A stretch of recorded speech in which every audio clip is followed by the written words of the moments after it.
Hello everyone, this is a video I was planning on making pretty much a month ago. I actually have a recording file from when I was trying to make it a month ago. But laziness and procrastination add up, and I'm making it now 3 days before it probably stops being like a relevant topic.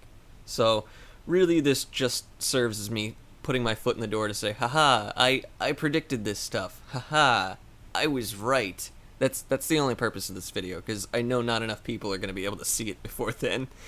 But yeah, so this is as the title probably suggests, this is a video that's predicting what Pokemon will be available in the Diamond and Pearl remasters. So as you can see on this image, there's a lot of stuff with a dark blue background. All of that stuff is already available in Sword and Shield, either through transfer or by catching it directly in the game. Everything that doesn't have that is not available in Sword and Shield at all, whatsoever, not at all. So, my hypothesis here is that basically everything that isn't available in Sword and Shield or able to be transferred to Sword and Shield will be available to transfer into Diamond and Pearl. The reason why I say that is because there's a lot of Pokemon. Let me find one specific example. Hoppip. Yeah, Hoppip. If you've used Pokemon Home at all, you might have gotten like a couple Hoppips or Jumpluffs from the Wonder Box or something. And then you realize there's absolutely nothing you can do with those once they are in your home account. They are just stuck there. So, really, it's almost an obligation to put everything missing from Sword and Shield into the Diamond and Pearl remasters, because otherwise they're stuck in home, completely inaccessible to do anything with. So, there's a couple of methods with which these are obtained, and that's what these backgrounds are for. So the light blue background here, you'll notice, is behind all the Sinnoh starters. Okay, this is an image that I found like from really long ago, before like some of the Sword and Shield DLC was out, and I think somebody else was basically predicting what was going to be available in the Sword and Shield DLCs. I took the image. I don't know where I found it. I would give credit if I remembered where I found it, but I'm not about to look up all of that stuff all over again to try to find it. If somebody finds whoever made the image and can credit them, awesome. But yeah, I colored all the backgrounds in for this particular version of it though, and there's a specific reason for each of the colors. And like I said, this light blue one, anything with the light blue background, that was available in Diamond and Pearl, like 100%. It was in the beginning of the game. Didn't even have to get to the post game. It was just there. So, all of this pretty much confirmed. Anything with a light blue background, you could almost 100% guarantee. Unknown might be a bit iffy. They might cut it out somehow. I doubt they would, though, because that would mean cutting out a whole area. But Unknown might be a special case, simply just because it's a special Pokemon, and the more rare that Pokemon becomes, the more valuable it becomes, and valuable Pokemon, whatever. Anyway, everything else with the gray background down here, which is probably the second most used color on here, is it's just not available, and that's mostly because a lot of this was after Gen 4, so we have no idea if and how they will implement some of these. My biggest hunch is that the bird things from Alola, these are going to be added in the post-game for Diamond and Pearl, because it's more of a tropical area, and I can see a lot of these Alola ones possibly getting added to the post-game, simply just because the battle resort area, or not, I think it's called the battle area, it's the fight area, something like that. Editing me, throw it up on screen, good job.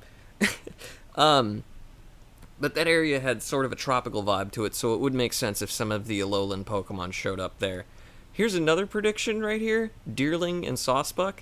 I can almost guarantee you we're going to see this one in the Diamond and Pearl remasters as at least the snow form. Or winter form, I guess it's called, because it's seasonal. I think... Oh, Floette here, and Florges. I'm thinking there's a possibility they might do something with Floraroma Meadow to where you can walk through the flowers and maybe encounter Pokemon that way. which is something you couldn't do in the original, and maybe that's how they'll implement these ones. I think that's most of the gray ones down here talked about that I really wanted to talk about. Right here, these 3 mythicals, Darkrai, Shaman, and Arceus, I guess. Arceus, I can almost guarantee is going to be available in Legends Arceus because it's the title of the dang game. I wouldn't be surprised if it's in there. Now, Darkrai and Shaman, I am almost willing to bet money at least one of these will be available in the Diamond and Pearl remaster because they did something similar with Deoxys in the Ruby and Sapphire remasters, which I guess, I don't know, does that change it from mythical to not mythical because it's now available in the games? I don't know.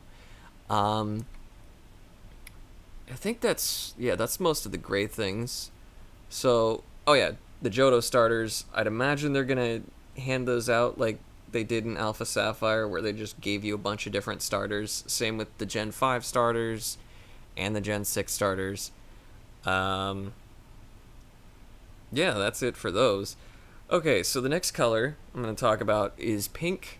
Anything with a pink background is available in the post-game. So the likelihood that they're going to... I feel like they're almost 100% guaranteed to include the post-game battle fight area, whatever it's called. Not just because there are Pokemon that are missing from the decks that are here, because you can see a lot of these pink ones here, but also because the post-game in Diamond and Pearl honestly is probably my second favorite, other than Heart Gold and Soul Silver, which gives you an entire other region. Now, Diamond and Pearl doesn't give you an entire other region, but it gives you a pretty wide area to explore after you've beaten the Elite Four and seen everything in your Pokedex. Yeah, that's pretty much it for the pink ones post-game. Let's go to the next color. Okay, let's talk about brown next. So, brown is another post-game thing.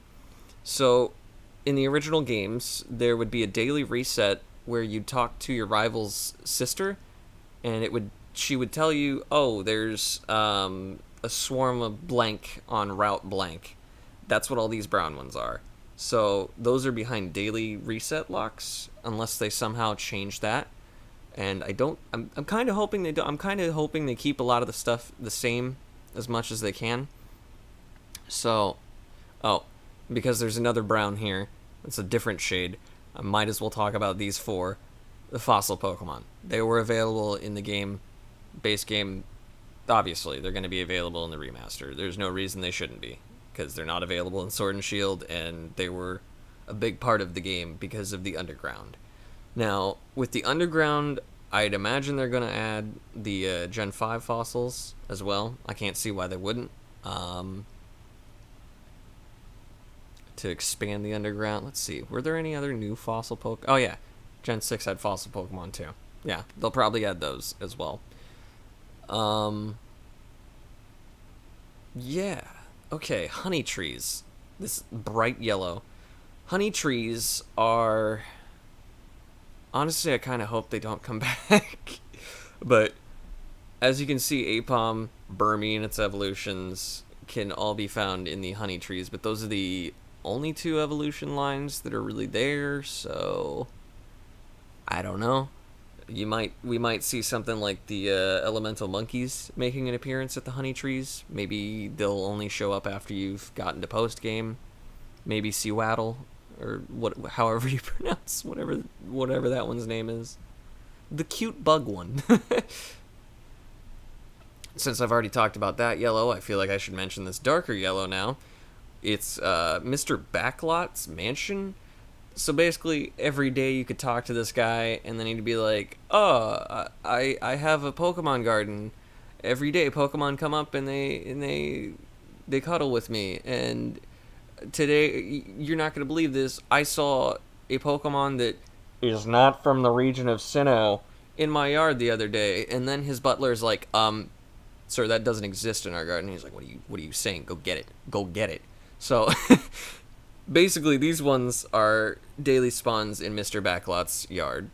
And in the original, they'd cycle, and you'd have access to 2 at once. So if you were playing and you got Minun or Plusle one day and you could get Minun the other day, they'd both be available in there until the next day when, say, he gives you cast form, and then Plusle would stop being available because it was the first one. Anyway, so that's that for that. I don't feel like that needs any more explanation. Alright, the purple one. That's another one there's a lot of here. The purple is from the Poke Radar. Now, I'm expecting them to bring back the Poke Radar, because there used to be these really big patches of grass in Diamond and Pearl that, to most people probably playing through their first time, having no idea, they see these big patches of grass and they're like, why? What is the purpose of these large patches of grass that are just, they're just there? Like, you don't even have to walk through them to get progression done. They're just off to the side. There's just a big patch of grass just there to be there. The Poke Radar, they're either going to bring it back, or they might do something like DexNav from Ruby and Sapphire's remasters, which I could definitely see them doing because it may be a better alternative to the Poke Radar. But although Poke Radar, after going back and like finding out how it actually works, I had a lot of fun going back to the Gen 4 games and using the Poke Radar, because it's a lot more effective in Gen 4 than it is in Gen 6, because there's just larger patches of grass to do it with, so it's a lot more simplistic and straightforward, I guess. Whereas in Gen 6, a lot of the patches of grass that you could do it with are somewhat tiny and make the whole process a lot more difficult. Alright, so that's most of those talked about. Let's see, there's two things that are a bit more complex that I gotta discuss next. I gotta decide which one. Alright, let's talk about the Dongle Method. So, in the original games, you couldn't catch all of the original 493 that were available in those games without having a copy of one of the Gen 3 games to transfer stuff from. Now, something else that this Gen 3 transfer method would do, now you could use the original Nintendo DS for this and the DS Lite. Any model after that, you couldn't use for it because it didn't have a Game Boy Advance slot. But something also that they did with this other than this transfer method was the Dongle Method, dual slot method, I don't know what it's called. Basically, if you had a specific cartridge in the Game Boy slot, it would spawn specific Pokemon in Diamond or Pearl. So if you had, I believe it was Leaf Green, you'd find Weedle, Kakuna, and Beedrill, or I think it was just Weedle or Kakuna that would spawn in the Eterna Forest if you had Leaf Green in. If you had Fire Red in, you could find Ekans and Arbok, I believe, in the marsh, or maybe it was the area around it. I don't 100% remember. And if you had Emerald in the bottom slot, you could find Fortress, or Pineco, Gligar, Teddiursa on some routes, and with Ruby and Sapphire, you could get Zangoose and Seviper, respectively. And yeah, some of those were not available unless you had that dual slot thing. So they're one of two ways I could see them implementing this. Either they just put these Pokemon in there, they don't care about it, whatever. Or hear me out here, they port all of the Gen 3 games to Switch. I know that might sound a little crazy, but reusing stuff to get more money, this is the Nintendo way, dude. Like, you can't tell me that there's not a possibility that they might just port these games. And if they do port these games, then they'll make it so that, oh, you have a copy of Emerald on your virtual console or whatever.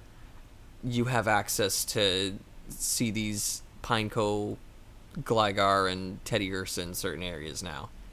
Maybe they'll do that. I don't know. I'm not sure. But that also leads me into something else, which is Pal Park. Pal Park was something you could use back in the day to transfer your Pokemon from Game Boy Advance to the DS games. It was a bit of a tedious and long, annoying process, but it was still a feature that you could use, and in the remaster here, I'm not sure what they're going to do with Pal Park. Potentially, they could I guess they could gamify it, which I just now thought of as an idea, and you could just transfer whatever Pokemon from home. I I don't know about that though. But I think my original guess for what they're gonna do with it is they're gonna do something similar to what they did in Let's Go, where there's a Go Park, and you can transfer your Pokemon from Pokemon Go directly into the Diamond and Pearl remasters. I don't know though. There's a number of things they could do with Pal Park, and if they do the porting of the Gen 3 games, like I speculated, they could also implement it that way, and you can transfer Pokemon from those Gen 3 games, which I don't understand why that would be any fun doing the same thing just on newer hardware. Uh, but yeah, that's it for the green category. Now, last but not least, the other green category, this swamp green. Now, there's a reason it's the color of the swamp, because the Pastoria Marsh was the only way you could get these Pokemon in the original games. It would be usually, I think, on a daily reset for all of them. Oh yeah, Tropius was one that was only available in Platinum in the Pastoria Marsh. It wasn't available in Diamond and Pearl. You had to transfer this from Gen 3. There was no other way to get it. So, I'd imagine if they do keep the Pastoria Marsh, they're going to bring Tropius in just for the sake of not having it all spread out again. Or they might not and just be like, yeah, your only way to get that is to transfer it from older game. The thing with the Pastoria Marsh is that we haven't seen an actual Safari Zone since Gen 4, when the Pastoria Marsh was introduced. Now, on one hand, I wouldn't be surprised if they changed the marsh or cut it in a way where it's like Ruby and Sapphire's remaster, where there's just no Safari Balls. Because I feel like, as a game series, they've been trying to push towards making Safari Balls more valuable, which is why they're like a 0.1 or 0.001 chance to spawn in the Isle of Armor apricorn farming thing. That is, oh geez, that is a nightmare to go through all those apricorns. But part of me is hoping that they don't keep the Safari Balls, just so that I can continue collecting Pokemon and Safari Balls like they're valuable, you know?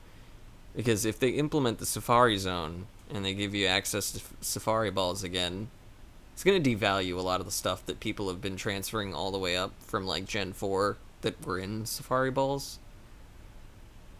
I don't know. I genuinely don't know what they're going to do with that. But yeah, that's still all. I can still almost guarantee you that all of these Pokemon that are not available in Sword and Shield will 100%, beyond a shadow of a doubt, be available in Diamond and Pearl remasters. And if they're not at least available in that, they're going to be in Legends Arceus, and you can transfer them into there. One or the other. Like, yeah. Ooh, little inception here. You're seeing me editing it. I have two last predictions I forgot to actually talk about. The first one is the GTS. Now, Diamond and Pearl was the introduction of the GTS to the entire series. So, what I'm thinking is, because the people making it are also the people behind Pokemon Home, I wouldn't doubt they might integrate the GTS into Diamond and Pearl's remasters to where you can just use Pokemon Home's GTS through the games. Because as of right now, there's absolutely no way to use the GTS on just the console. You have to have the mobile app, which honestly feels really weird and alien to the series. But yeah, that's one prediction. Another prediction, this one's a little bit more far-fetched. They might okay, so hear me out here. Hear me out here, guys. This is a bit of a crazy idea, but the art style of the Diamond and Pearl remasters feels like something they could translate into all of the original 4 generations of Pokemon. Now, I'm not saying they're going to add DLC. but I'm thinking it might not be completely out of the question if they were to add a Johto DLC along the line, or somewhere down the line, a Kanto DLC somewhere down the line, a Hoenn DLC somewhere down the line.